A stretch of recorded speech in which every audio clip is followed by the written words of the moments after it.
Let's take a look at the second essay assignment, directions, and this is the same page, the direction page, as the one that you submit your rough draft on.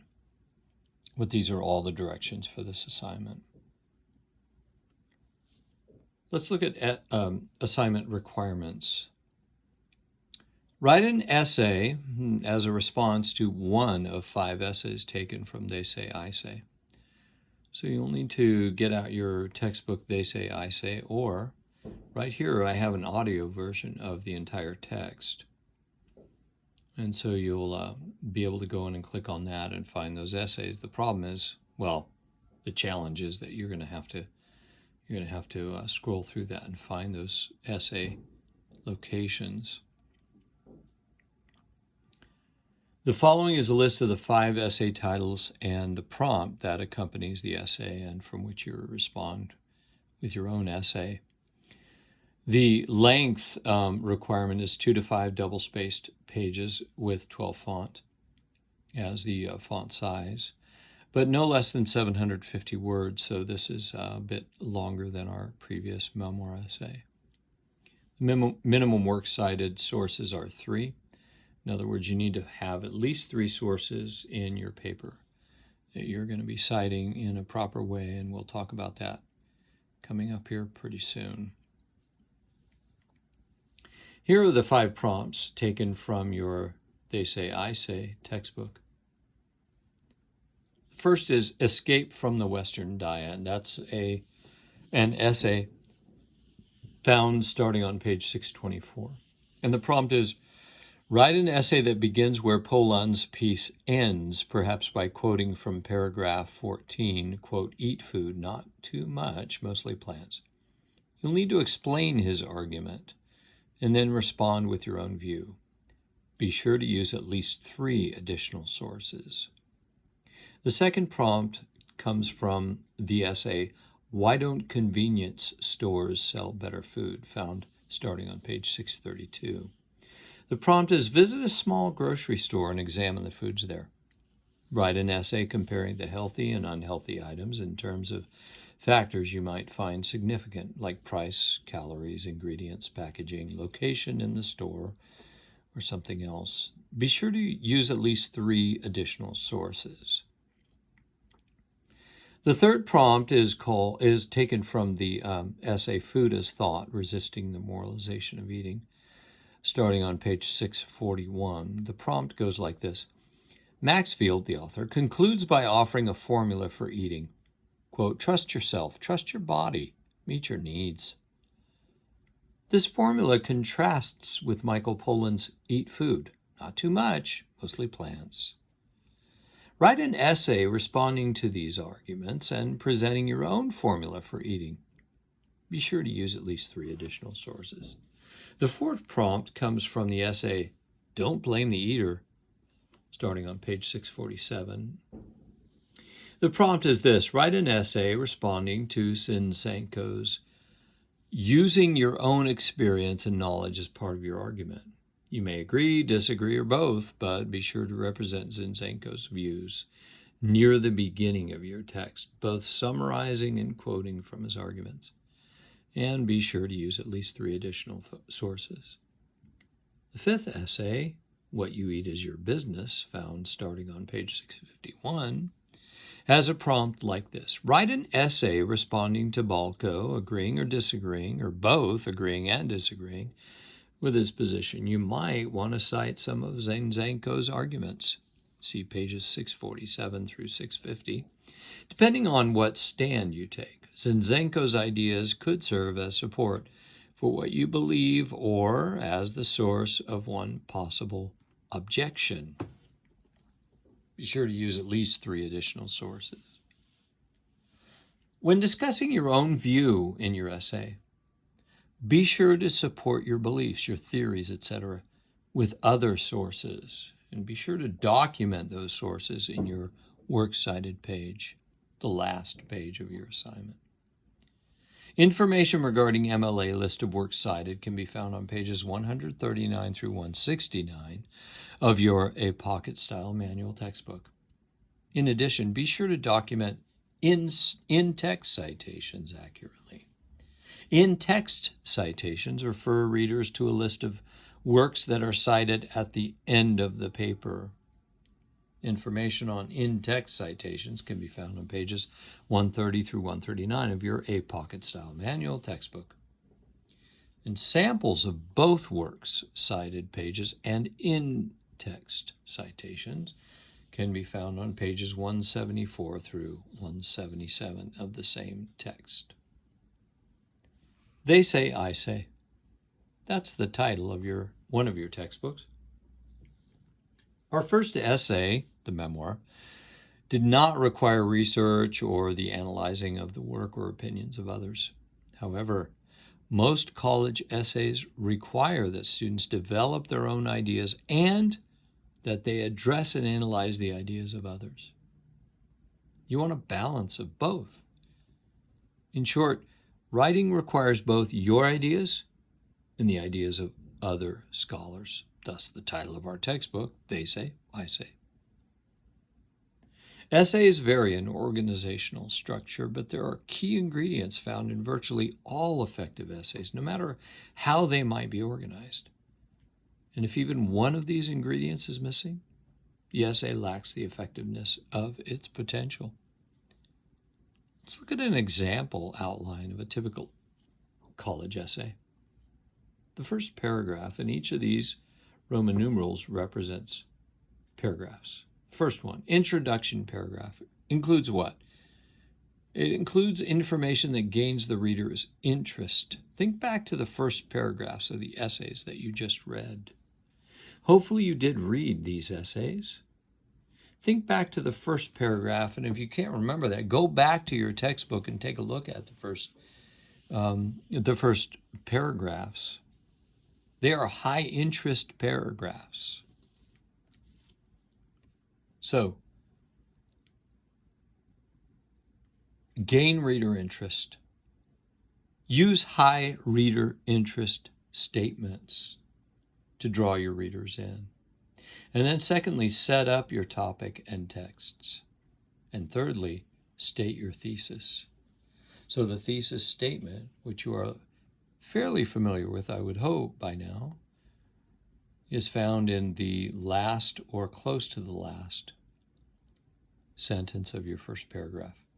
So click here if you want to see a short reading on the thesis statement. It is really actually, did I say really actually? It actually is a very good reading and a very short reading on the thesis statement. It gets right to the point in terms of determining and clarifying what a thesis statement is and is supposed to be doing within an essay.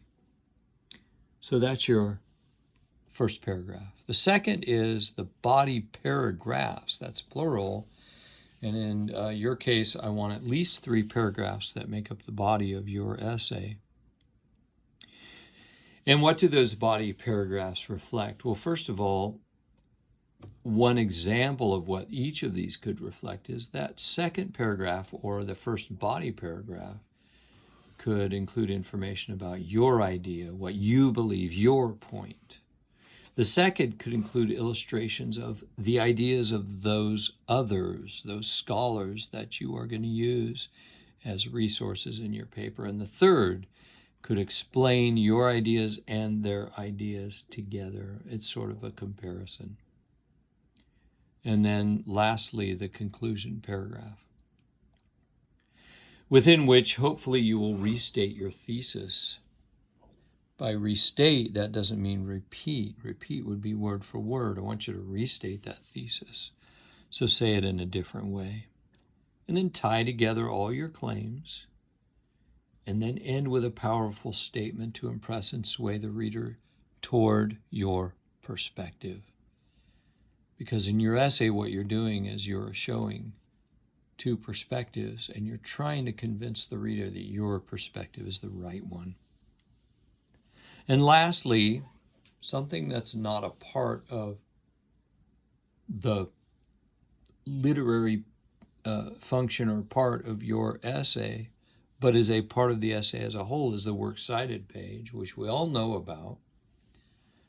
And if you want to take a closer look at all of the various and significant parts of a works cited page, look at the Pocket Style Manual, pages 139 through 177. And be sure to place the works cited page separately as the last of the document. In other words, let's say, for example, that you have 4 pages. That is the body of your document. You don't want, say 3.5. You don't want to start the works cited page on page 3.5. You want to move down to that fourth page and make that a separate part of your document. Okay, so that is the they say, I say information. Read a few essays. Okay, stop here. If you haven't read those essays that were actually an assignment that I gave, you need to stop and do so, because you need to become familiar with the stash in the forefront of your brain, the typical essay. Okay, and those are found in they say, I say. Okay, so read those and become familiar with a typical essay. Okay, you can click right here for an audio version of the book if you want to, and read the following essays. And here they are. What's There to Eat is an introduction to the food topic essays that follow. And the food topic essays that I'd like for you to read are, number 1, Escape from the Western Diet. Number 2, Why Don't Convenience Stores Sell Better Food? Number 3, Food as Thought, Resisting the Moralization of Eating. And number 4, Don't Blame the Eater. Okay? After you've read those and familiarized yourself with the essay, click here for an audio reading from a discussion of Radley Balko's short essay, What You Eat Is Your Business, because within that reading, I talk to you about these things and where they're found. Okay? That is the parts of the essay that I'd like to see in yours. Now, you may be thinking, how do I get started? Well, beginning the essay writing process is difficult. It's a rather frustrating struggle. And for most of us, it helps if we're given a step-by-step process. So let's do just that. Understand the prompt, number 1. See prompts highlighted in yellow above. Of course, these are the prompts here. And it's important that you understand the prompt. So the prompt is a set of instructions that guides your essay. So be sure to consistently refer to it as you go through your development of your paper. Often students read the prompts a few times at the start of the essay, and once they get started, they toss the prompt aside, never to look at it again. That's a no-no. Just as it's wise to consistently and repeatedly look at the thesis statement in the essay, in order to assure that one stays on topic, it's equally important that students repeatedly visit the prompt. One quick read-through is certainly not sufficient for full and comprehensive understanding of the assignment. Now, regarding the prompt, A, read it carefully and highlight or underline key terms. And B, ask questions about the prompt. You can ask me or ask the advice or the opinions of others that you trust. Okay? And that's understanding the prompt. Number 2, choose an ordered strategy. The student first model and the scholar first model. The student first model, in this model, the student writes his or her own ideas of the topic first, and then they then begin to examine other scholars' ideas in order to compare their ideas with the scholars. The works of other scholars must be included in the essay, of course. And the second one is the opposite, where you look first at the scholars. The student examines other scholars' ideas before exploring his or her own to get a firm grasp on the major ideas within the assigned topic. They then focus on developing their own opinions, beliefs, evidence. Whether or not they agree with the other scholars, they must include the work of the others in the essay.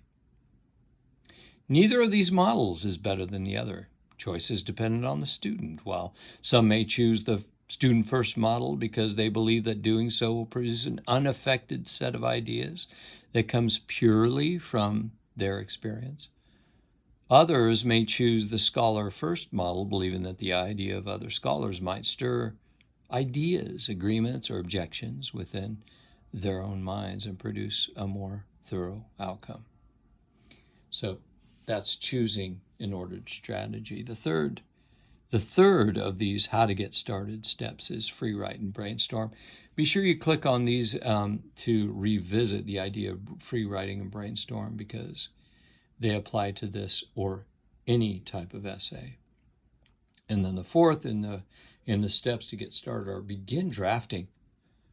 You don't necessarily have to write in order. Experiment with writing different parts of the essay in different orders if that helps.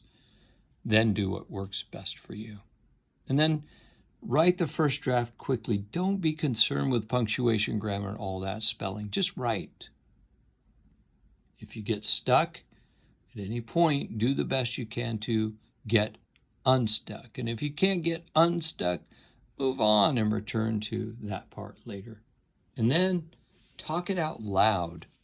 Discuss your ideas with you out loud and or with others. Maybe someone can play devil's advocate. In other words, encourage him or her to find holes in your logic and consider perspectives or rebuttals or questions that you might not have considered on your own. And then lastly, know when to take a break. Producing good writing is difficult. There will be times when you get tired and become frustrated. You know that. So be sure to take an occasional break, but also know that time is of the essence. Plan accordingly. And lastly, a few words. There are an endless array of websites dedicated to essay writing, but not all of them are reliable or accurate. In addition, most are filled with ads and pop-ups, a most frustrating experience. But that said, with ample patience, you'll find lots of resources for help with essay writing. However, the best primer for the essay writing process is found in the experience that you gain from what? Reading a myriad of essays. Essay writing is much like foreign language acquisition. We learn it more quickly and effectively with greater exposure to it. Be sure to have read the 5 essays listed and found in your They Say, I Say textbook before attempting to write your own. Would you jump into a 12-foot pool having never swam before? I hope not.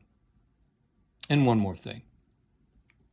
The more time and effort you put into the first draft, the easier will be the second. Don't wait until a day or two before the assignment is due.